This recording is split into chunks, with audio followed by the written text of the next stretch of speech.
bienvenidos, bienvenidas a esta nueva sesión acá en Charlándole Forestal y simultáneamente de Viñetas del Fin del Mundo, 2 en 1. En las cámaras, Gabriel Raceto también y conmigo Félix Vega. Yo la última vez que tuve una conversación profunda con Félix Vega, de verdad, sobre esta misma historieta, fue en el año 2003. Exacto. Éramos jóvenes, Sí, aún, y hermoso. y hermosos. Yo en mi caso nunca lo fui, fui joven solamente. La charla empezó a las 7:30 de la tarde, creo. Sí, más o ¿Y a menos. qué hora terminó? Debe haber terminado a las 7 de la mañana, yo creo. Más o menos. Una hora en que tú esperaste y estuvimos conversando todo el tiempo. Los demás comensales, entre los que se contaba, por ejemplo, Cristiano, Jaime Lagos, se quedaron dormidos. Uno de ellos, Ricardo Vega, se fue y uno de ellos, no revelaré quién, se quedó dormido sobre la mesa. Sí, que parecía Nosotros, que sentado. Y nosotros seguíamos hablando largamente de este trabajo y ahora, después de casi más de 10 años, volvemos a reunirnos porque hay nuevas noticias sobre Juan Buscamares, ¿no? Este año 2017, Planeta Cómic editó por fin en Chile, por primera vez, el integral de Juan Buscamares. Luego de que, ¿en qué año se lanzó este? Esta es la primera edición de la primera parte, la primera de las 4 partes, del año 1996. Esto editado por Bandido, Artistas Gráficos, hoy visuales. Visuales y Que es Javier Ferrer. Javier Ferreras, que es el primero que publica este libro. Acá lo podemos ver, una edición en blanco y negro, ¿no? Si ustedes Claro. comparan su ejemplar con este En blanco y negro, tapa blanda. exacto, tapa blanda y con una portada que se corresponde también a un video, un book trailer que todavía por ahí no está en internet. No, ya no está, ya no está. Lo he buscado, pero no. Sí. Comparemos Está las páginas, ¿no? inrastreable. Ahora que tenemos cámaras podemos hacer esto. Cuando lo hacíamos Claro. en radio, veamos la... Es que mira, lo que pasa es que yo le añadí más páginas ahora a la nueva edición, entonces... Pero tiene- vamos por la primera de la página. Bueno, Esa doble ahí, está todo. para que veamos, comparemos un poco. Ahí. Esta es la versión en blanco y negro que se editó en Chile la primera vez. Y Félix tiene la edición chilena que también por primera vez se publica a color y completa en nuestro país. Exactamente. Félix, vamos a ir hablando. Yo quiero hablar no solo del libro, sino que de tu carrera y de otros libros, de tu vida también. Has hablado por ahí en algunas entrevistas que en tu infancia tú sufrías, y esto sufrir no es negativo, sino que tenías alucinaciones. Tu imaginación febril de niño te hacía ver cosas. ¿Qué cosas veías cuando niño? Lo que pasa es que tenía, no sé si habré tenido un exceso de dopamina en esa época, pero yo me acuerdo que jugaba y imaginaba todo. Por ejemplo, no sé, podía ver detrás de los edificios, no sé, un robot gigante o unos dinosaurios. O sea, tu imaginación era Y los veía, claro. O sea, yo mismo y generalmente, o de repente me quedaba viendo la torre Entel, que en ese entonces era el edificio más alto de Santiago, y empezaba a verlo cómo se desmoronaba. Cosas de ese tipo que imaginan todos los niños. Sí, todos hemos imaginado alguna vez la Torre Entel en llamas o siendo Ahora, destruida. claro, nunca tuve amigos imaginarios, eso sí. O sea, intentaba, por ejemplo, creer en Dios, pero no lo logré. Y lo que sí llegué, recuerdo que cuando vivíamos en el Arrayán, con mis padres, antes de que naciera mi hermano, yo jugaba con unos perros policiales que cuidaban así como el terreno donde estaba la cabaña, en medio de un bosque, junto al río. Y yo conversaba con los perros. Y recuerdo esas conversaciones de que yo les ¿Recuerdas hablaba. las respuestas de los y las perros? respuestas, claro. Y hablaban como en la princesa Mononoke, no modulaban Sí, con el hocico, sino que era como que te hablaban con la mente. telepáticamente. Estos juegos de infancia, esta imaginación desmedida, te pasaba también esto era en el día, ¿no? Pero te pasaba también durmiendo en sueños. ¿Tenías muchos sueños fantásticos, si se quiere? Sí, de hecho, era tan cinéfilo que muchos de los sueños terminaban tenían música que yo inventaba en mis sueños, y cuando terminaba la historia aparecían créditos. ¿Eran sueños? ¿En serio? ¿Eran No me lo sueños estoy inventando. en blanco y negro o en color esos sueños? No, en colores. De hecho, eran colores que no podía ver en la realidad. En mis sueños era típico que yo, por ejemplo, salía de noche, abría la puerta de la casa, salía de noche y podía ver galaxias de miles de colores, los planetas, Saturno, muy cerca de la Tierra, con los satélites, y más allá unas galaxias, colores magenta. ¿Y qué edad tenías en esos momentos? con estos sueños, estas Eso visiones? tiene que haber sido como entre los 5 y los 12 años, una cosa así. ¿Se los comentabas a tus padres? Lo que pasa es que sí, pero a ver, lo integraba como en los juegos con mis hermanos, mis primos, amigos, no, como que lo llevaba, organizaba siempre los juegos y yo me imaginaba, por ejemplo, no sé, que vivíamos en un departamento dúplex de la Bella Portal, entonces jugábamos en la escalera y nos imaginamos, tenía una amiguita ella también parece tenía una imaginación desbordante y nos imaginábamos que estábamos escalando la Torre Eiffel, por ejemplo. Ese tipo de cosas. Entonces veíamos la Torre Eiffel, mirábamos para abajo y veíamos la calle y las personas chiquititas. Conseguía una especie como de sinergia, digamos, en estos juegos, que después se transformó en que mi papá botaba que era dibujante, pintor, cortaba las páginas para dibujar las páginas de historieta, entonces le sobraban unas tiras de papel, unas winchas. Yo esas winchas las pegaba y las dividía en cuadros y iba haciendo como un cómics, como storyboard. Como una película dibujada. Como una película. Y tenía un retroproyector mi papá de imagen opaca, no de diapositiva. Entonces, eso iba pasando esta wincha, hacía funciones con mis primos, mis hermanos, mis amigos. Hacía funciones en las cuales ponía una música. Iban narrando la historia. Iban narrando sobre los diálogos. Los diálogos, todo. Recuerdo todavía no tenía. Después lo empecé a grabar en cassette, pero al principio yo lo narraba. Como más producción. Entonces, después. claro, exacto. Claro, y lo proyectaba y con la luz apagada y era una película. Y eso luego empezaron tanto mis hermanos como algunos primos y amigos a hacer también ese mismo sistema de película. Entonces después hacíamos como funciones triples. Claro. Y a ver que, claro, las películas. Qué bonito eso me lo habías contado en el año 2003, creo que hablamos de eso. Ahora, hablemos de tu padre. Aquí es muy importante la figura de tu padre, para quienes no lo conocen. Oscar Vega, co-creador de ese gran personaje chileno Mampato, junto con Armstrong y con Lobos, ¿no? Pero tu padre es el primero que dibuja Mampato en la revista Mampato. Más allá de que tu padre fuese un dibujante y de que tú lo vieses dibujar todo el día, ¿qué otras cosas aprendiste de él en términos de quizás profesionalismo, horario, dedicación, no sé, otras cosas que exceden, que van más allá del dibujo, ¿no? Pero que también son importantes para eso, para la tarea del dibujante? ¿Aprendiste algo? ¿Él te enseñó sin quererlo? ¿Tú lo viste y aprendiste cosas de él que no fueron verbales? Que mi papá trabaja mucho, tiene horarios. ¿Aprendiste eso de él? Sí, absolutamente. O sea, bueno, él trabajaba mucho de noche, pero era bien constante. O sea, era una persona. Igual se levantaba temprano y se ponía en el tablero una hora. Entonces, eso, obviamente la disciplina viene de ahí.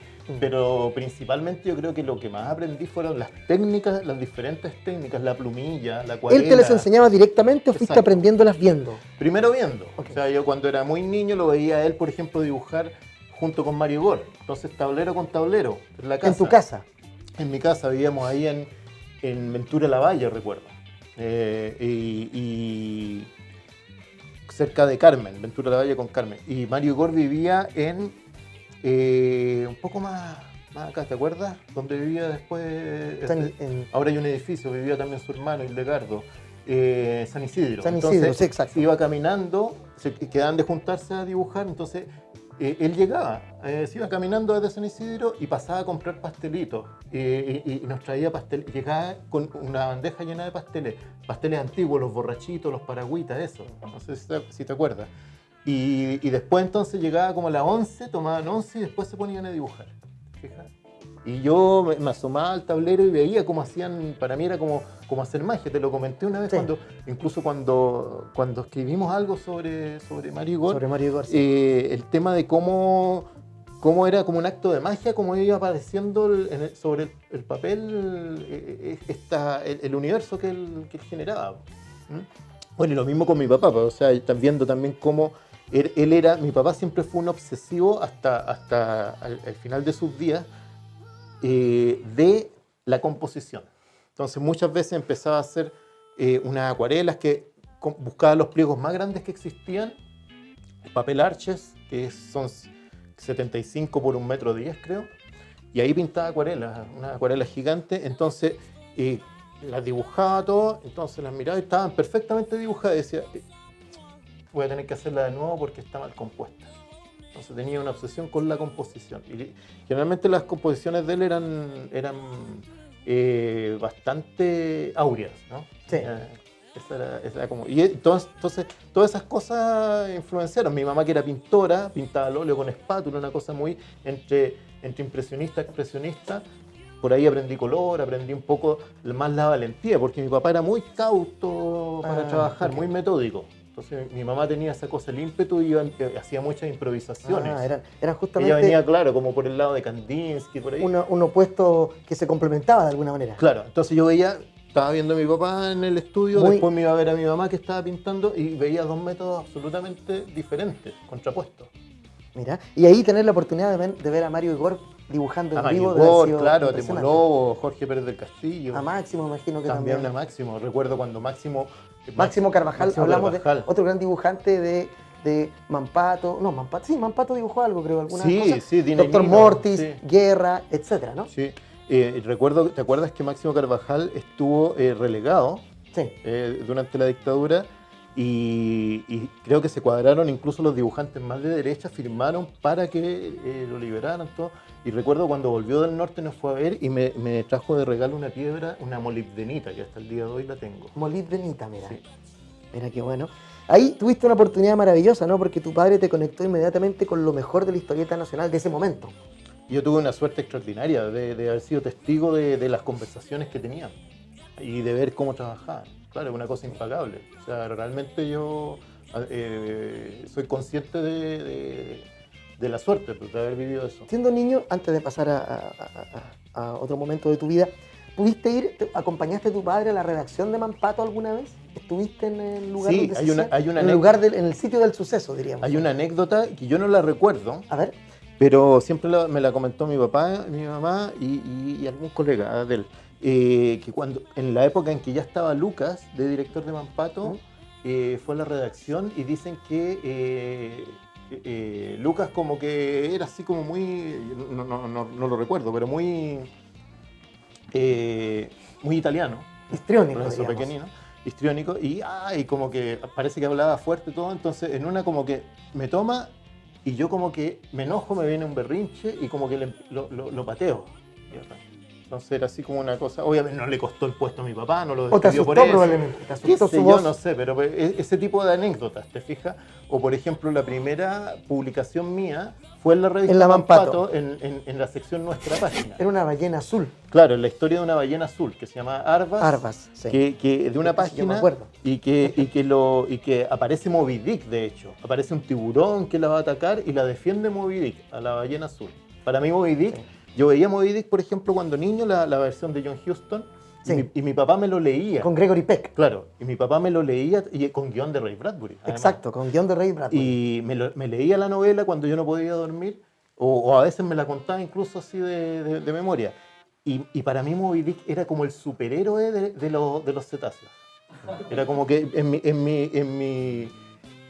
mi cabeza de niño yo decía, este es como un super cachalote que defiende a los otros cetáceos, de alguna manera los balleneros. Es el super cachalote. Claro. Y ahí entroncamos ya en camino a Juan Buscamares, porque vemos que esa obsesión positiva, ¿no? esa idealización de los cetáceos ya está a temprana edad en ti. Sí. Y tú has contado en innumerables entrevistas y en innumerables ocasiones el impacto que te produce la ballena que está en el Museo de Historia Natural. Y también ahí ves, y también te impacta mucho el niño del Cerro del Plomo, que aparecen y son personajes fundamentales de Juan Buscamares. Exacto. ¿Qué te llama la atención de eso? Sabemos que la imaginación, la mente de un niño o una niña es impresionable a temprana edad, pero ¿qué ves ahí que te impacta profundamente hasta el día de hoy y que te lleva a dibujar en Mampato, tu primera publicación, una ballena, Juan Buscamares de nuevo, después de tantos años, ¿no? ¿Qué hay ahí? Mira, cuando yo veo el esqueleto, entro al museo, tenía otra, en ese tiempo, en los años 70, la ballena estaba armada de diferente manera, no como ahora, que está como saltando, está haciendo una curva, la columna está en curva, sino que está como recta, que de hecho, y en Juan Buscamares yo la dibujo, aquí la dibujo el recuerdo que estoy con mis padres y mis hermanos visitando el museo, y así es como lo recuerdo, como una viñeta que hay al comienzo, exacto. No, esa. Aquí está. Es esta, la primera de la página. Esa, de la página, que es un material inédito que solo tiene este volumen, que no está en la edición española. Ni en la francesa. Ni en la francesa, ni en la rusa o polaca, no sé qué. Hay una edición... hay una pirata rusa. Ah, es pirata. Pero no la tengo, ¿no? Mira, es la única que uno se encuentra muchas imágenes en internet, Sí, son justamente de esa versión pirata. Sí, y está en ruso y creo que se llama Iván Buscamares. Bueno, aquí vemos entonces, así estaba la ballena cuando tú la ves la primera vez. Claro. ¿Qué te impresiona de este...? Claro, y ahí estoy yo con mis hermanos, mi papá, mi mamá. Es que con esa imaginación que tenía, yo veo el esqueleto, y lo veo hacia arriba, había una mandíbula cachalote abajo, recuerdo. Yo tenía un diente de cachalote, de hecho, que me habían regalado. Y juntaba fósiles y cosas. Y cuando veo la ballena, yo, como que mi mente reconstruye sobre el esqueleto la carne de la ballena. Entonces, como que la veo flotando. Sí. ¿Te fijas? Encima la dimensiono de esa manera. Y me impacta mucho por el tamaño, por lo irreal. Era como una cosa irreal. Es como que era como ver una instalación, una escultura, algo que no existe o que es como de otra dimensión y que aparece acá. Esa era como la impresión. ¿Ah? Un elemento extraño. Fantástico, mágico, ¿no? Fantástico, Sí. claro. Y el niño del plomo que lo exhibían el cuerpo, original ahora ya no, en el segundo piso entonces, tú lo ves y no lo ves muerto. No parece que estuviera muerto. Entonces eso también ¿Te impactó? Lo volví a ver hace poco en una visita privada y claro, tú dices, y por eso, y más de alguna gente cree que no está muerto o que no estaba muerto cuando... O que no estaba muerto hasta que lo sacan del cerro de su refugio Exacto. privado, ¿no? Tú lo mencionas acá, Sí. en una parte del volumen. Hay que decir que el volumen de Juan Buscamares abre y cierra con páginas que no existían antes. Exacto. Sí. Esta tampoco está en la versión española. Es decir, Hay un hiciste un pequeño prólogo y un epílogo. y un epílogo que es como la voz off de Blade Runner, ¿no? Que cambia la película. Yo siento que en alguna manera aquí subrayas, no vamos a contar cuál es el final de la obra, pero tú subrayas algo que uno intuía ya, pero dices, quiero que quizás se quede un poco más claro aquello que quiero decir y agregas tal vez estas 2, 4, 5 páginas, ¿no? Sí, y además páginas, entre medio hay muchas páginas nuevas, sí. entre los Sí. álbumes. Además también, claro, además de algún material extra que está al final, bocetos de ilustraciones que pueden ver ustedes. Sí, están los planos del camión, Exacto. el dirigible, todo ese tipo de Sí, cosas. sí, sí. Ahora, cuando tú haces Juan Buscamares con Bandido, con Ferreras, ¿tu idea es que después sea a color o lo pensaste siempre en blanco y negro? ¿Cuál fue tu primera idea? ¿No sabías si ibas a ir a Europa todavía o si lo tenías pensado? Lo que pasa es que yo ya estaba trabajando, dibujando para Playboy de España con guiones de Enrique Abulí, el guionista de Torpedo. Sí. ¿A quién Entonces, conociste en Angoulême? lo conocí en Angoulême el año 94 y ese mismo año 94 empezamos a trabajar juntos para el Playboy. Un poco Horacio Altuna hacía las historias de Playboy, este extraordinario dibujante argentino, y todos los meses estaba como, y ya no daba abasto con tanto trabajo, entonces andaban buscando, le dijeron a Bulí, el director de la revista en aquel entonces, José Luis Córdoba, y ahora es director de Panini, creo, España. Le encargó a Bulí que busque un dibujante, todo. Bernet tampoco podía, estaba con otras cosas, entonces... Bernet era el compinche habitual de Abulí, para que Claro, no saben, el en Torpedo. el dibujante de Torpedo, que ahora lo reemplazó Rizzo, Eduardo Sí. Rizzo. Bueno, la cosa es que nos presentamos en Playboy. Enrique le gustó cómo yo dibujaba a las mujeres, que es un consejo que me había dado días antes George Best en París. Yo fui a ver a Jodorowsky, a ese café donde leía el tarot y todo. Y a preguntarle cosas de historieta. Y como que no, que puro está en el tarot. Y me decía, no, no hablemos de historieta. Mejor siéntate y te leo el tarot. Y le decía, no quiero que me lea el tarot, yo quiero hacer historieta. No, pero que siéntate. No, es que yo lo diga así. Y la cuestión es que al final como que terminé conversando con George Best, el dibujante del Lama Blanco, Claro. y él mostrándole mis cosas, ¿qué puedo hacer con esto? Entonces él me dijo, oye, me gusta cómo dibujan las mujeres, sácale el partido a eso. Y a los 2 meses estábamos trabajando para el Playboy. Desde Chile, después. Claro, desde Chile. Ya. Entonces, esto fue el año 94. El año 96, cuando sale Juan Buscamares, yo lo empecé a dibujar el año 93, antes de esto que te cuento. Pero ya, mientras lo voy terminando, el primer tomo, que uno de 4. Exacto. Ya sabías que eran 4 y todo eso. Yo sabía, pues Sí. por eso se llama Juan Buscamares el agua. Sí. Sabía que después venía el aire, la tierra y el fuego. Y bueno, y luego le agregué más cosas. Pero blanco y negro, ¿sabías que ibas a tener que hacerlo a color si era para Europa después? Intuía, no al comienzo, pero después me di cuenta, trabajando para Playboy, que trabajaba en color, con color directo, me di cuenta del mecanismo. Pues empecé a conocer un poco el tejimaneje del El cómic color en y la Europa. impresión también. Claro, entonces me di cuenta de que tenía que acercarme un poco al formato europeo, a la duración de 48 páginas, 46 páginas por libro, para poder intentar tener mejor recepción. Entonces lo dividí la historia porque al comienzo era como una historia larguísima. Así, de hecho yo tenía, en los años 90, 93, solamente se hablaba de novelas gráficas, por ejemplo, con libros como Contrato con Dios de Will Eisner o Maus. A eso se le llamaba novela gráfica y no había más. Entonces yo decía, yo quiero hacer una novela gráfica en aquel entonces. ¿Ah? Después me di cuenta que tenía que dividirlo y se me ocurrió dividirlo en los 4 elementos para poder encajarlo en el formato de álbum europeo. Álbum se le dice al libro europeo. Entonces por eso. ¿Y tenías la historia ya armada en tu cabeza completa tal como la conocemos hoy o hubo cambios radicales a medida que la fuiste dibujando? Tenía como la idea, pero siempre han habido cambios. Siempre hasta el final yo voy cambiando. O sea, de hecho, por ejemplo, el primer libro yo hice guión, lo debo haber hecho como 2 o 3 veces. Y del segundo también hice 2 guiones. O sea, lo dibujé entero, así como un storyboard. Un layout, un boceto. Y después lo cambié, lo volví a dibujar. Entonces, suelo hacer eso. ¿Pero cambios muy radicales o pequeños cambios? No, radicales. Y de hecho, cuando voy dibujando cada página, hago el planteamiento de página, entonces luego, para cada viñeta, yo dibujo varios bocetos con diferentes encuadres y enfoques. Entonces luego elijo, entonces es un trabajo muy torpe porque es trabajo ni siquiera el doble, el triple. ¿Te fijas? Y queda un montón de material luego que no sirve. Realmente... Pero esto es un sistema de trabajo. Es un sistema, claro, y eso es un poco herencia de mi papá, que tenía también ese sistema como... Cuando terminaba todo decía, no me gusta. Claro. Y de nuevo. Ahora, sigamos en el origen de Juan Buscamares. Está esta visita al Museo de Historia Natural. Tú has hablado también muchas veces de un paseo con tu hermano. Exacto, con mis 2 hermanos. Nos perdimos en unas dunas en Pichilemu, en la playa. Que ahí también hay un peñón con una casa barco que jugábamos ahí cuando estaba en ruinas. La subiste a internet hace unos días atrás. Sí, y que aparece aquí yo a modo de foto puse un retrato que me pintó mi papá, donde se ve atrás esta casa barco. Sí. Entonces, justo la estás tapando. Ahí.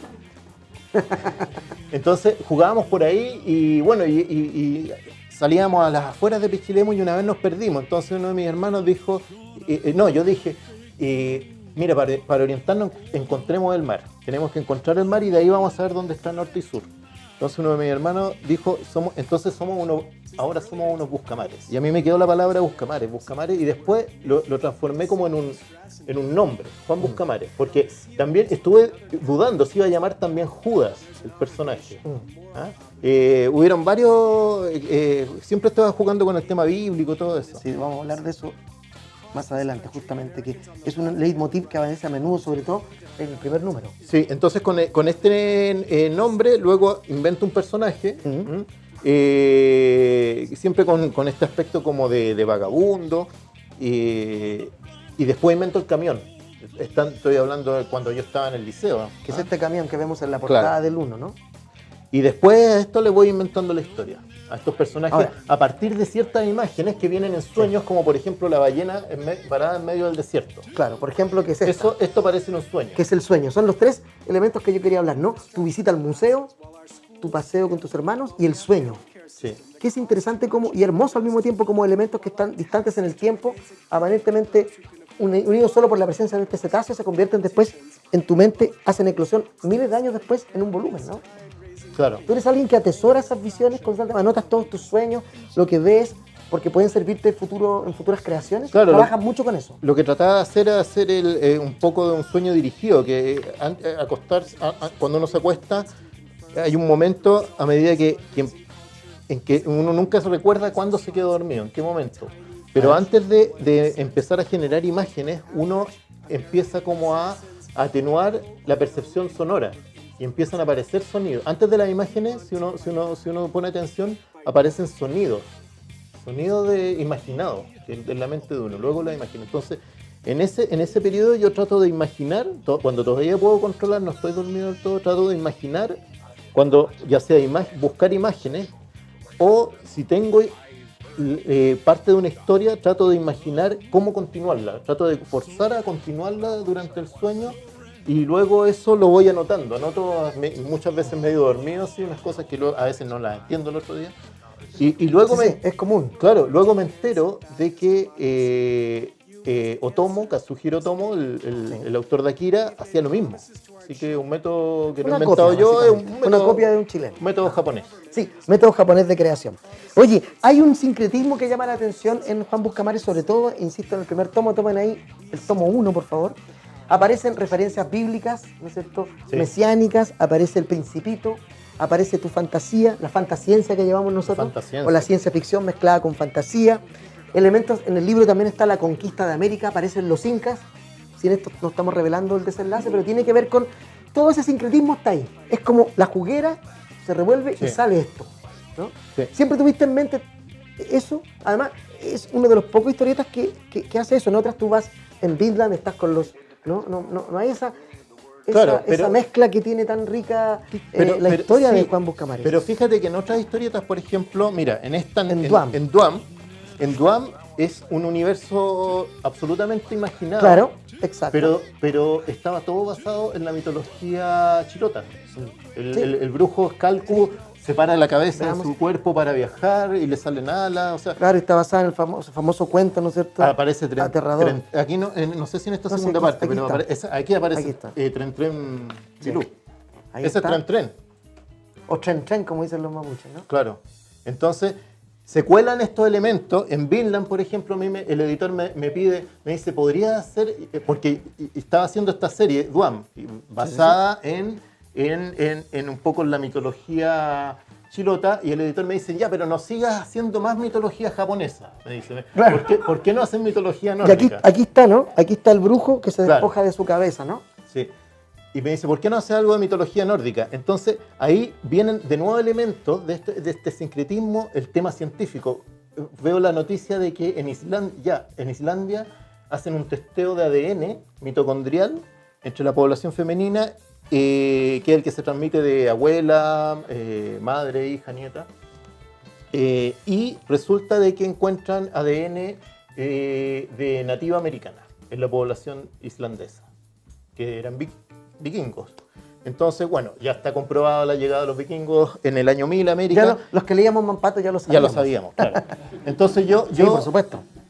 Bueno, era una caja de secretos Mampato. La revista Mampato era la gran enciclopedia de Chile. Bueno, la cosa es que yo inmediatamente integro los elementos de la mitología de los nativos americanos. Entonces, es una cosa como una pulsión que se mezclan estos elementos en casi toda mi historia. Y el sincretismo se da, yo creo, es mi manera de trabajar. O sea, yo siempre, por ejemplo, la Biblia, que la tomo... Hay muchas referencias bíblicas, ¿no? Claro, pero la tomo como, para mí es como como decía Jorge Luis Borges, como el más extraordinario relato de literatura fantástica.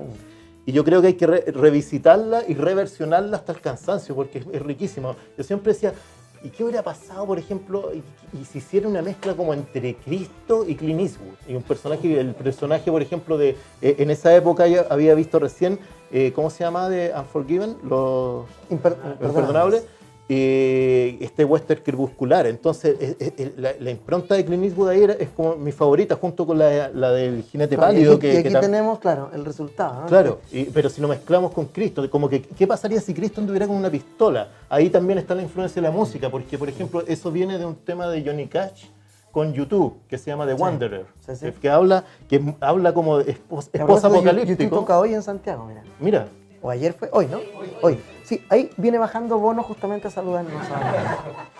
Y entonces es un tema posapocalíptico en que él va, dice, voy con mi pistola y mi Biblia. Entonces esas cosas se cuelan. En el fondo... En la creación, cuando estás ahí haciéndolo. Claro, hay una permeabilidad que hace que todo esto se cuele y se cuele de manera como honesta, no lo transforma. No, porque tú sientes que funciona. Y lo reversiona. Hay una criba ahí, claro. claro. Ahora, es interesante que menciones lo de Cristo, porque el personaje en el primer tomo parece un poco mesiánico, pero a medida que avanzamos, uno se da cuenta que él a veces no controla todo lo que sucede, ¿no? Claro. Él no es el personaje como en Duna, ¿no? Que finalmente él tiene un control sobre la palabra y combate, hay una serie de... El elegido, ¿no? Esa cosa mesiánica. Sino que al revés uno siente que a veces el personaje es superado por lo que lo rodea y a veces son las mujeres las que llevan la batuta, ¿no? Llevan el poder de la historia. Absolutamente. Son ellas las que lo guían a él, lo ayudan, lo protegen incluso. Él parece siendo un personaje que va a ser un Mesías, que va a salvarnos a todos, pero finalmente se tropieza muchas veces.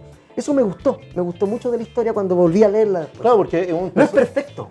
Es un personaje amnésico, primero que Exacto. nada.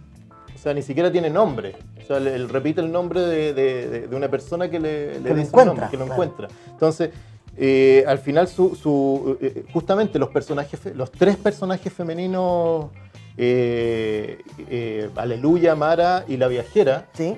Son Quilla, son realmente los engranajes de este mecanismo. Exacto. Y él es como un vehículo simplemente. Sí, es interesante eso, que uno se da cuenta cuando lo vuelve a leer con más detención. Aquí hay otra alusión bíblica, ¿no es cierto? En un momento en la página, habla en su libro en la página 56, van a poder ver entonces a Juan Buscameres crucificado en un ancla. En un ancla. Claro.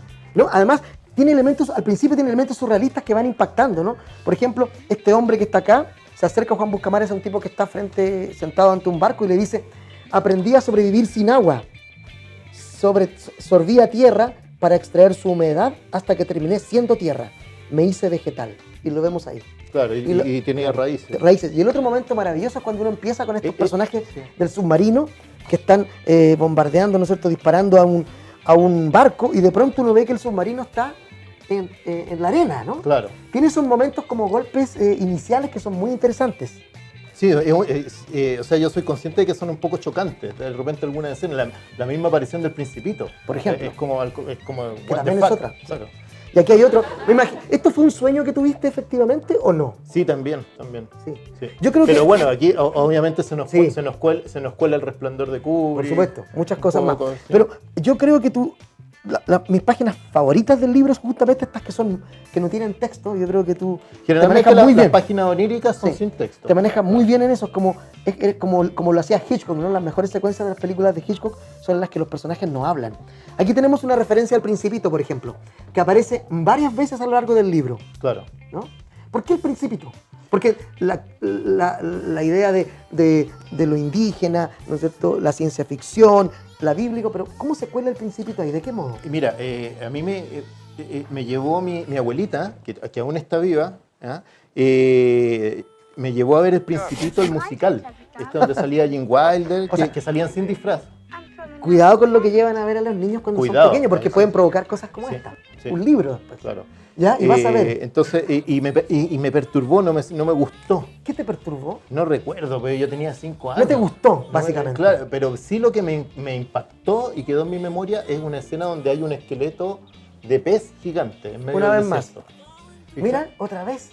Yo tengo una fascinación por los huesos, por los huesos de animal. De hecho, por ejemplo, a veces encontraba, por ejemplo, cuando niño encontraba pájaros muertos, los enterraba y después para después los desenterraba para después recuperar los huesos. Yo también hice alguna vez. O una vez, por ejemplo, me regalaron unos pescadores. Mis abuelos vivían en Pichilemu, entonces acompañaba a mi abuelo a ir a buscar, cuando sacaban los pescadores artesanales, sacaban el bote, les ayudábamos a sacar el bote del agua y nos regalaban lo que menos se vendía. Entonces nos regalaban unos tiburones, así que no eran toyos, sino que eran una especie que se llamaba galludo, que es como parecido al toyo, unos tiburones como 1 metro. Y ya yo me los llevé, después me di cuenta que uno estaba vivo, una hembra, eran 2 hembras y un macho, pero lo sabía incluso distinguir el sexo. Y entonces la hembra la devolví al agua, casi me mordió, cuando la llevaba colgando la cola y trataba de morderme. Mira. La devolví al agua, ¿te fijas? Siempre tenía esa cosa, o sea, intenté hacer insectarios, pero después antes de completar el insectario, me vino como sentimiento de culpa por matar a los insectos, entonces no pude. Entonces dije, mejor los dibujo. Ya, entonces esa vez, por ejemplo, devolví a esa tiburón hembra al mar, pero el otro macho y hembra que ya estaban muertos en las redes de los pescadores, les hice una autopsia. Claro. Y fotografié la autopsia. Tengo por ahí guardadas las fotos de la autopsia y hice anotaciones de todos los órganos. Después les saqué todas las vísceras y hice el proceso de embalsamamiento y los embalsamé. ¿Con qué lo embalsamaste? Y con acerrín adentro. Okay. Y les puse naftalina, un montón de... tenía la suerte de que cerca de mi casa en Macul, porque me los traje a Santiago, obviamente un olor asqueroso, vivía un señor que era... ¿Cómo se llama? Taxidermista del Museo de Historia Natural. Mira, todo se relacionaba, claro, ¿no? Yo iba al colegio y en una de las casas de la Villa Macula, estas casas grandes, siempre habían como animales disecados y cada día habían animales diferentes o en proceso. Te impactaba eso. Entonces, claro, hasta que un día ya yo le toqué el timbre y le dije, oye, por favor, dígame cómo tengo unos tiburones. ¿Cómo se hace? ¿Cómo lo hago para que no se me pudran? Y ahí me dio como unos tips así básicos de taxidermia. Una de las cosas que yo quería hacer cuando niño, aparte de paleontólogo, ilustrador de enciclopedias, también era taxidermista. Y lo hiciste de alguna manera, claro. Fuiste taxidermista. Y los embalsamé todos. Igual se los comieron los gatos. Siempre son así. Aquí hay otra cita, esta página me gusta mucho, hay otra cita. Al Principito hemos visto antes el dibujo del libro El Principito en que aparece el famoso momento de la muerte o desaparición del Principito, no sabemos qué. Claro. Y luego tú reproduces esto en la realidad, en la diégesis, digamos, de la historia, del personaje que aparece ahí, ¿no? Ahora, el color, quiero que nos detengamos un poco en el color. Tú me dijiste en el 2003, lo recuerdo aún, dices, el color es narrativo. No andamos mucho en eso. ¿Cómo el color cuenta? ¿Cómo el color en tu caso cuenta? Y en eso, antes de que me contestes, quiero dar un ejemplo de una página que está por acá. Fíjense en esto. Estamos en el interior de un barco. Las tonalidades que están acá. Pero de pronto, damos vuelta a la página y cambia la luz completamente del espacio ante la presencia de esta criatura también. Fíjense cómo varía. ¿Es de esto de lo que hablas cuando dices que el color narra? ¿Cómo narra el color? Claro, lo que pasa es que yo al hacer desde el guión hasta prácticamente la rotulación, paso por el dibujo, el color. Entonces, para mí, yo empiezo a contar la historia. Para mí es contar historia, para mí es como contar cuentos. Yo creo que los historietistas latinoamericanos somos cuentacuentos. ¿Ah? Contamos de esta manera, pues, dibujando. Entonces, empieza uno a narrar con la idea, escribe el guión, lo vas dibujando, lo entinta y luego terminas de contar la historia pintándolo. Y es muy diferente, por ejemplo, si la narración del primer libro, por ejemplo, esta secuencia, como la cuenta de acá que está incompleta, a contarla con el color, pues, donde ves todo el contraste entre el mar y la sequedad. O por ejemplo, en la página de esta alucinación que tiene esta, con Buscamares, cuando encuentra, él dice, encontré un antiguo caparazón marino y encuentra una caracola.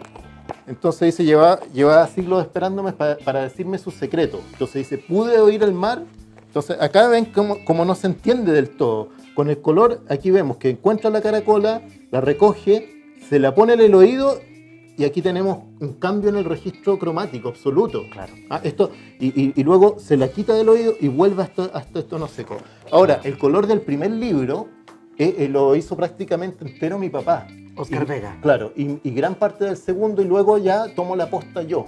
De hecho, yo no me sentía capaz, no tenía todavía la capacidad para colorearlo cuando hice el primero. Tenía muchas dudas, hacía muchas pruebas de color. Era temeroso. Sí, entonces, por ejemplo, me acuerdo que en muchas pruebas de color pintaba el cielo azul, como en un desierto. Entonces era como una historia en un desierto, hasta que dimos con el tema de hacer el cielo amarillo, de hacer el cielo del mismo color de la arena. Sí. Entonces, y luego lo otro, hubo una decisión de utilizar un tipo de papel para cada tomo. Entonces, en el primero que hace la acuarela mi papá, el color, se usa un tipo de papel extremadamente rugoso para que luego quede una textura arenosa. Hay que decir que todo esto no es digital, No, es análogo el proceso. Claro. Después Hay algunos, seguramente, hay retoques, pero originalmente hasta todo color hecho yo lo a mano. redigitalicé para esta edición, lo redigitalicé completo y lo retoqué completo, pero son retoques en el fondo que no te das cuenta, o sea, hasta a mí se me olvidan, pero son pequeños detalles que igual aportan.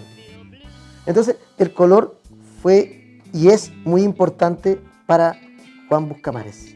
Esa era la... Exacto, y para mí es un elemento narrativo, como lo explicaba, o sea, te terminas de contar la historia porque además intento de que sea un poco sinestésico, en el sentido de que te produzca calor, frío, humedad, sequedad. Por ejemplo, acá hay otro caso, ¿no? La luz. Uno claro. nota inmediatamente la luz poderosa y claro, uno siente esa posibilidad del calor, ¿no?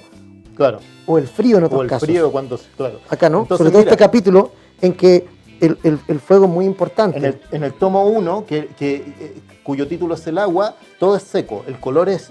La textura del papel es arenosa. En el tomo 2, que es el aire, todo es como un color empastado, así como pantanoso, como húmedo. Hay mucha humedad, mucha humedad. Claro, ahí está el azul. Todo húmedo porque está hecho en otro papel, claro, con unos azules muy espesos. Muy fuertes. Claro, todo está mojado. En el tercero, que es la tierra, el color es muy liviano, es muy etéreo y es como te dijera casi eléctrico, es como que muy limpio, como intentando dar la sensación de que el aire estuviese como ionizado, como antes de las tormentas. Que tiene mucho que ver con eso.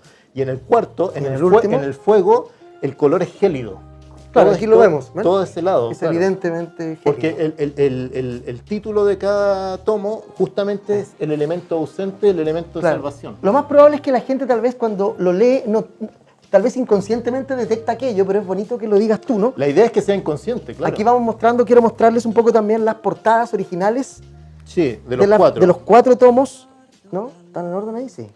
1, 2, 3 y 4. Ahí están los 4 tomos, ¿no? Claro. Que originalmente se publicaron en España. ¿Cuántos años entre el 1 y el 4? Hablemos de la edición española, ¿no? La edición española, la pintada 1997, al 4, 2000, no recuerdo, 2002 será, 99, 2003. Entonces ahí se ve lo lento que soy para trabajar.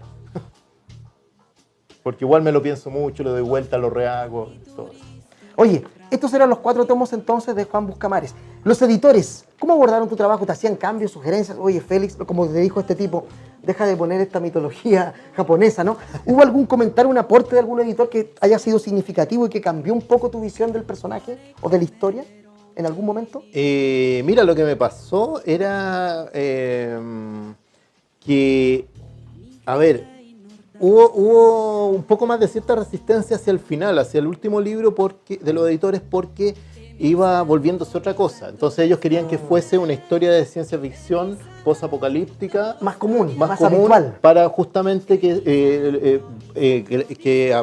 fuese publicada en la revista Heavy Metal en Estados Unidos, en Scorpio en Italia, y en las diferentes ediciones en diferentes países. Entonces, al final, la historia va derivando, cambia de género, se escapa del género de ciencia ficción y se vuelve como otra cosa, yo creo. Una fantasía onírica, no sé, algo así, ¿no? Fantasía, sí, onírica, exacto. Hay mucho Borges acá, ¿no? Cuando ustedes lo lean, van a darse cuenta es curioso, de que Borges está ahí detrás. Más que leer a Borges, me gusta escucharlo hablar. Sí.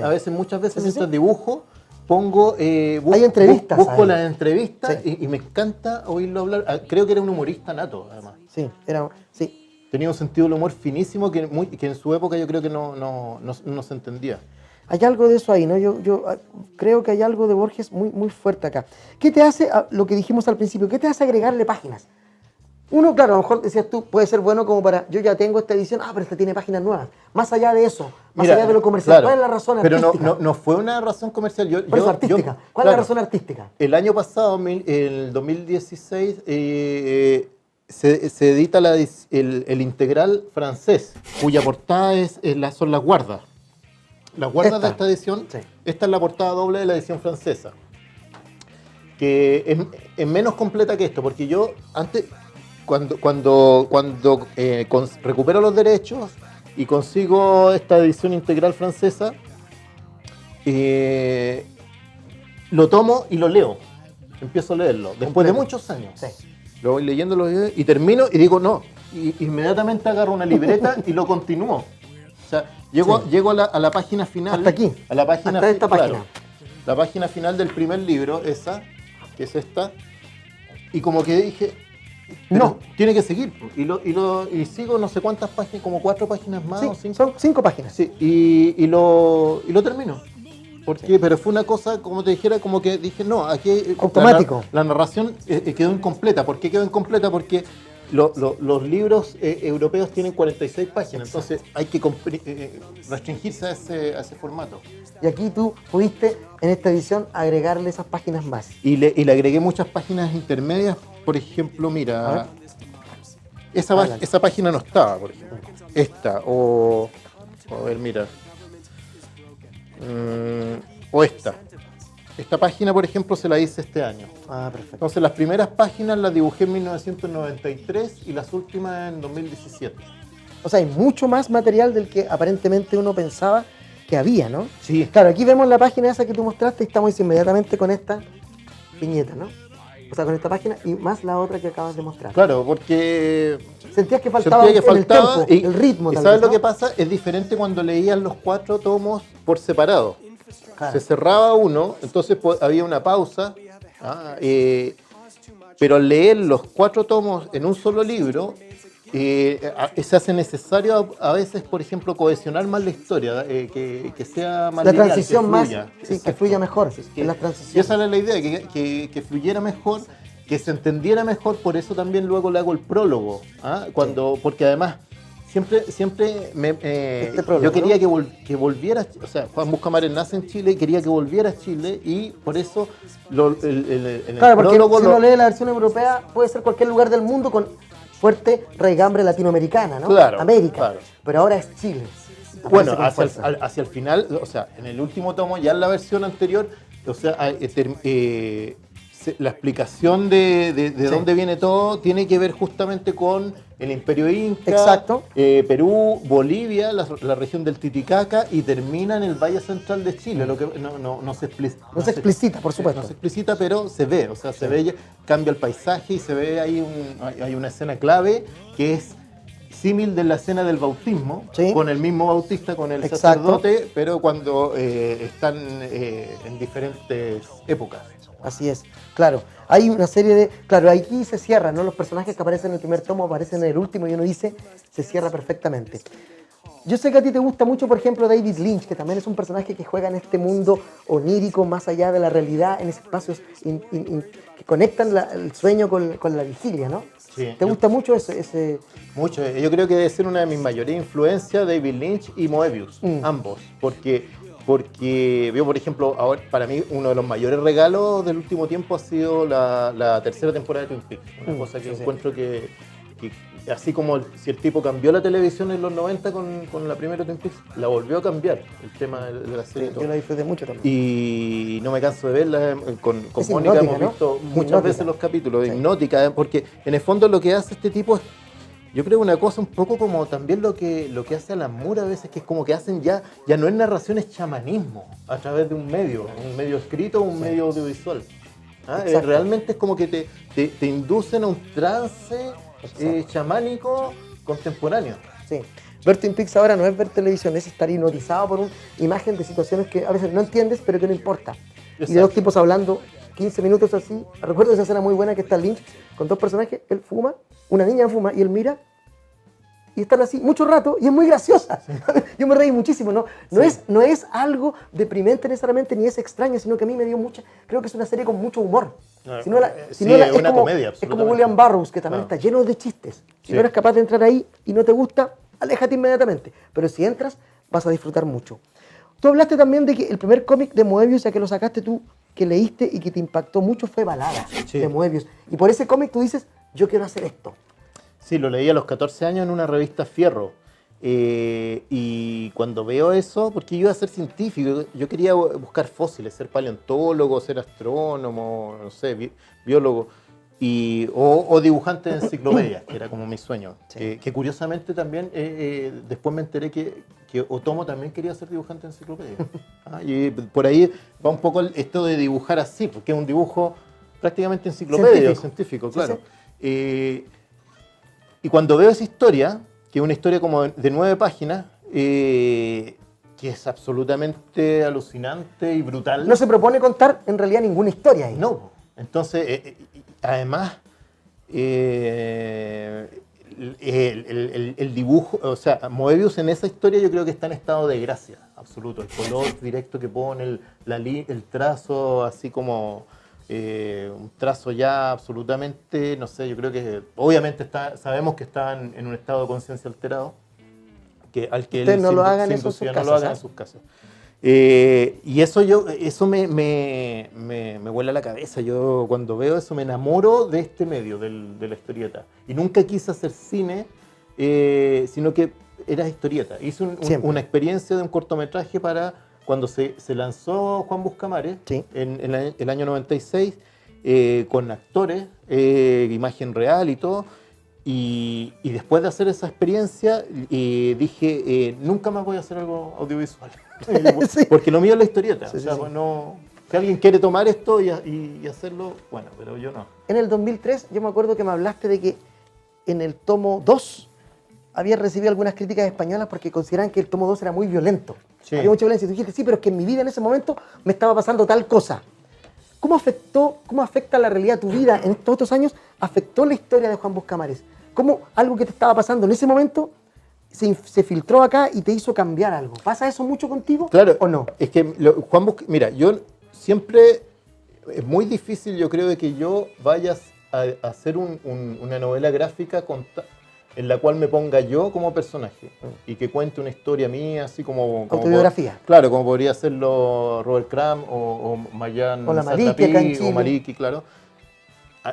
Por pudor, porque creo que no es lo suficientemente interesante, o sea, no. Y porque además, y otra cosa, una cosa un poco práctica, que es que yo creo que corres el riesgo, estás haciendo un poco lo que hizo alguna vez Henry Miller o Charles Bukowski. Vas a hacer que la gente conozca tu vida íntima, por lo tanto van a creer que forman parte de tu vida y van a controlarte de alguna manera. Tú vas a estar a merced de ellos, es como que quedas en deuda, a pesar de haberte abierto y haber entregado tu vida, vas a quedar expuesto y las personas van a querer más. Saber más. Van a querer más y vas a estar cautivo.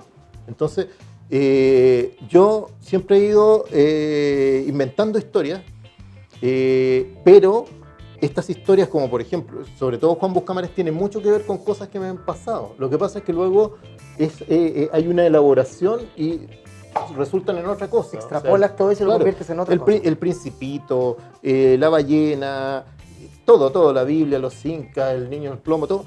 Luego, y las experiencias también, las experiencias vitales, es muy necesario para poder narrar, tener experiencia vital. O sea, porque el narrar desde lo ñoño, o sea, solamente con los referentes, digamos, del cómic mismo. Del cómic mismo, claro, en el fondo siempre va a ver, yo creo que se va a notar la falta de experiencia vital.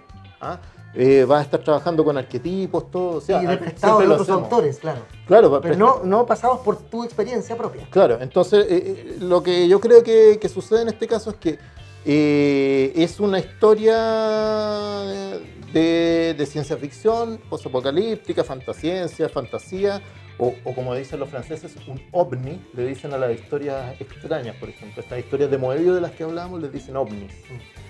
Son como inclasificables. Pero eso pasa por filtros de la experiencia vital propia. Entonces afectan. Totalmente. Oye, ¿eres un dibujante? ¿Tú te calificarías como un dibujante más bien instintivo o cerebral? ¿O alguien que se maneja en el centro de esos dos mundos, no? A veces algunos me han dicho, no, yo soy súper cerebral, pienso mucho antes, o no, yo dibujo y voy buscando ahí. ¿Cómo eres tú? ¿Cómo te clasificarías tú ahí? Mira, no lo sé. Yo creo que por lo que me demoro y las vueltas que doy, la cantidad de cosas que me autorrechazo, o sea, a mí los editores no me rechazan cosas, sino que me las rechazo yo mismo. Yo mismo me rechazo debe haber, yo creo, algo más cerebral, porque si fuera absolutamente instintivo yo iría haciendo y no podría retomarlo, o sea, sería una cosa así más, una pulsión, ¿no? Sí. No, Jodorowsky hacía eso, ¿no? O sea, Moebius, perdón. Claro. En estos libros, sobre todo estos que editó, estos que salieron al final de sus vidas, que son como sus diarios, que están dibujados muy Mira, presurosos. yo tuve la suerte de ver cuando él andaba con el cuaderno y empezó a dibujarlo en Barcelona y me mostró, me dijo, mira, estoy haciendo esto que es como un diario que yo ando trayendo y lo dibujo en el avión, en el aeropuerto, así, y lo que se me ocurra. Claro, y después eso se transformó en Los diarios de Moebius. Inside Moebius. Claro. Que es uno de los últimos libros que él publica, Sí, ¿no? sí. Félix, aquí hay otros libros, ¿no? También publicaste Face, que es uno de los que me gusta mucho a mí, pero que está inconcluso, ¿no? Todavía. Así es. ¿Qué Sí. caracteriza Face para que los que no lo conocen? Face, la gracia que tiene es que es una historia, mira, a ver, un poco para orientar, dice, un drama mediático, superheroico, pornovampírico. Y el epígrafe es, en cierto modo, la pornografía es la forma narrativa más interesante políticamente hablando, pues muestra cómo nos manipulamos y explotamos los unos a los otros de la manera más compulsiva y despiadada. Una frase de Ballard, el autor El gran de escritor de Crash. británico. Bueno, esta historia, la gracia que tiene es que transita por un montón de géneros, ciencia ficción, superhéroes, vampiros, todo eso. Y bueno, y la gracia es leerla y ver por qué transita por tantos géneros. Claro. ¿Ah? Exacto. No- Y aquí tienes algunas citas que solo en Chile se pueden conocer, ¿no? Aparece entrevistado un profesor que se llama Michael Figtree T, profesor de psicoterapia mística. Que nosotros, ¿qué? Miguel Higuera. porque Figtree y Es Higuera. Miguel Higuera, Miguel Higuera ahí parece un citado, guionista que ya de- había sido citado en La dispersión del afecto. por Cristiano, Ricardo Vega, por mí, como Sí. Michael Figtree Tired. Está bien. Porque Cancino era su apellido. Tired. Sí, Y ahí está un saludo un gran para guionista que ahora vive en Brasil. En Brasil, un saludo Así para que un Miguel, saludo si para él nos Miguel. llega a ver, sí. Sí, seguramente Un yo le voy a abrazo. mandar el link para que la vea. Este es un libro que espero que algún día cuando vuelva a los Yo derechos también, a ti, espero se pueda publicar ya delante del uso recobré, de la luz. recobré los derechos. Ah, entonces hoy Sí. día mismo se puede empezar a dibujar la segunda parte para yo saber cómo termina. Sí, va a decir 10 años más tarde. Exacto. Claro. Oye, y aquí tenemos entonces tus últimos proyectos. Tú hablaste algo de eso al principio. Sí. Vinland, que estás dibujando en este momento. Claro, para no Europa. este ya salió, pero No, la segunda serie, parte. digo Sí, yo. sí. Y Dwam, que ya se publicó, o todavía también está inconcluso. No, está completa. son 2 tomos. Esta Mira, ya está yo lista. suelo trabajar en 2 tomos o en 4. No puedo hacer trilogías porque debo tener un poco de ese trastorno obsesivo compulsivo que tiene que ser todo simétrico. Puede ser, ¿Te ¿eh? fijas? Entonces tiene que ser 2 o 4. 3 queda como raro. Sí.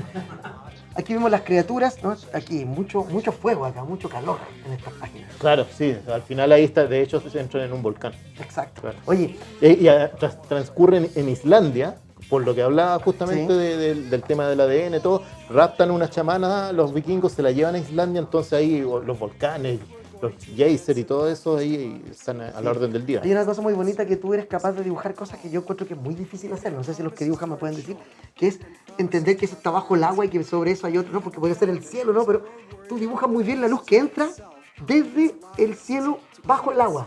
Sí, Eso es difícil de hecho, de lograr, claro, ¿no? de hecho, ¿O no? Gonzalo Martínez.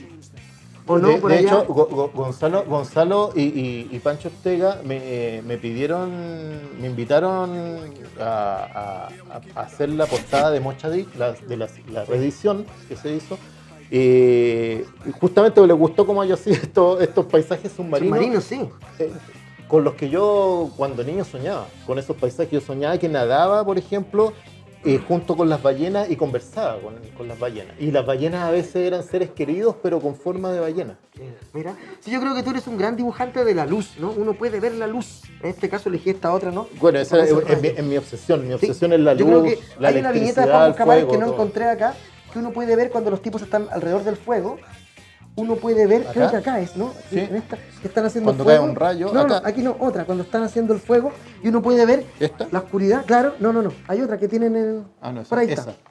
Esa no, hay otra, en que se ve muy bien cómo Pero la siempre- luz, cómo la luz del fuego, siempre hay fuego. está en la tierra, pero esa luz se puede tocar, ese fuego se puede tocar, decía yo. Bueno, Y es era el brillante intento eso. de hacer sinestesia, a Sí, través de, sí. claro, que con el pigmento sobre el papel y el agua, de la acuarela, poder transmitir, y no siempre se consigue, pero... O no siempre la gente lo nota. O no siempre lo nota, claro, pero intentar transmitir esa cosa de...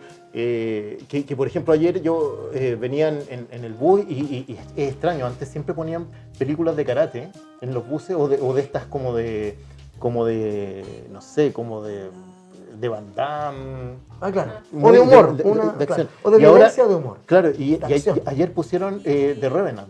Mira.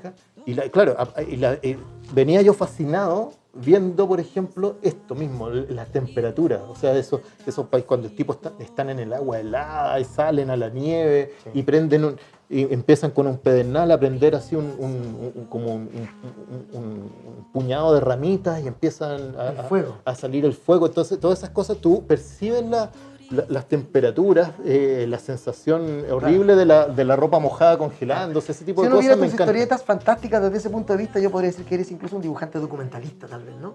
Porque rescata todos esos pequeños detalles. Al revés, hay mucha fantasía, pero no podría decir, esto también es documental. Puede ser un registro documental de la realidad. Autoformación pseudocientífica. Sí, puede ser.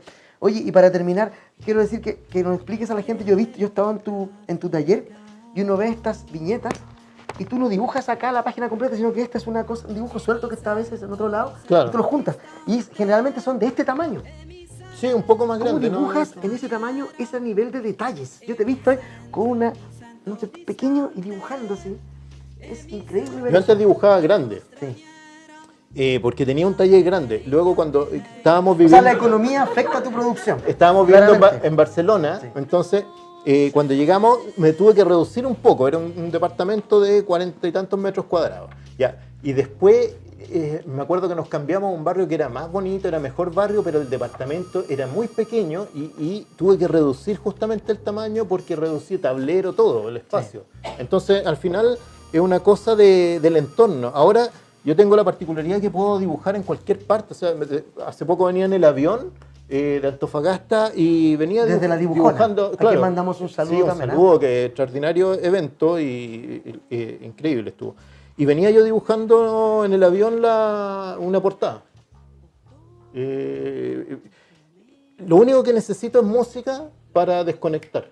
O sea, con la música, que es muy importante, por eso... ¿Trabajas mucho con música? Mucho, con música y podcast. Escucho muchos podcasts porque a veces ya como que me saturo de tanta música.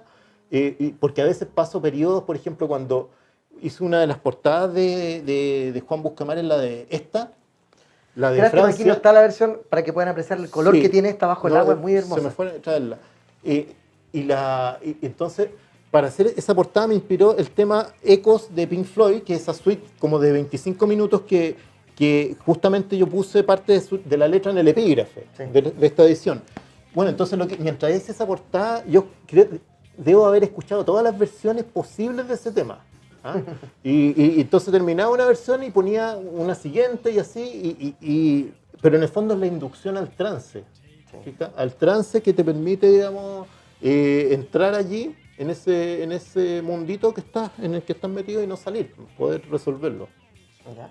Oye, has deslizado por ahí en la prensa el proyecto que tienes, nuevo proyecto con Pancho Ortega. ¿Ese proyecto está funcionando? ¿Ya están trabajando en él o todavía no? Aún no. Sí, estamos ya el Pancho ha escrito varias páginas y yo he dibujado algunas. Ah, perfecto. O sea, es un proyecto pero que no podemos decir nada. Podemos decir que es un proyecto. Es un proyecto, claro, de terror histórico. Claro. La historia y la realidad a veces son bien terroríficas. Oye, en este libro también hubo una participación especial y en todos los libros yo me imagino que más allá de lo que aparece acá, de Mónica, ¿no? Hay un rotulado aquí. Sí. ¿Qué tan importante ha sido ella en el trabajo, en tu trabajo?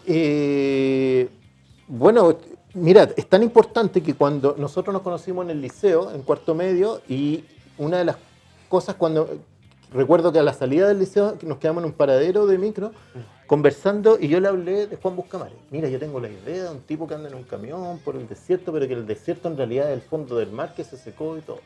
Y Mónica siempre es como mi consultora, me ayuda mucho, por ejemplo, a armar las páginas, al rotulado, ese tipo de cosas. De hecho, en esta historia, ella es una idea de ambos, digamos, la desarrollamos entre los dos, ella también un poco me ayudaba con el tema de cuando tengo que tocar temas, por ejemplo, de mitología, también busca por ahí, o por ejemplo en este artbook, el Musas, que hay unos tarot, que yo hice unas versiones de tarot, que justamente fue un trabajo que hicimos juntos.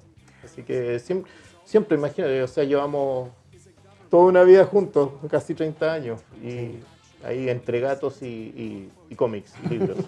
Oye, yo quiero agradecerte el que hayas yo te estado con agradezco nosotros hoy día. a ti y a que leo. Esperemos haber profundizado en este libro para que puedan, al leerlo, puedan comprenderlo mejor, puedan disfrutarlo mejor en términos tanto narrativos como dibujísticos.